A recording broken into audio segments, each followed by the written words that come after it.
আমি কারো ক্ষতি করি না, আমি কত কষ্ট করে কীর্তন করে আমি এইসব করছি।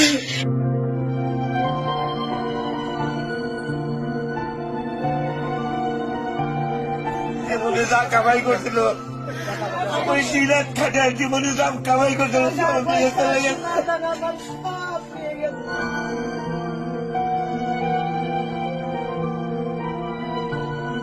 সন্দেহমূলক করে আসে যে ভাঙচুর করছে। ভাই দেখেন সর্বনাশ হয়ে গেছে আমাদের। আমরা তো অত কাগজ কলমে আমরা নেতাগিরি করি না, আমরা নাম মাত্র আওয়ামী লীগ, তা সবাই জানেন আমরা আওয়ামী লীগ, কিন্তু হয়তো একেবারে যায় না ওভাবে।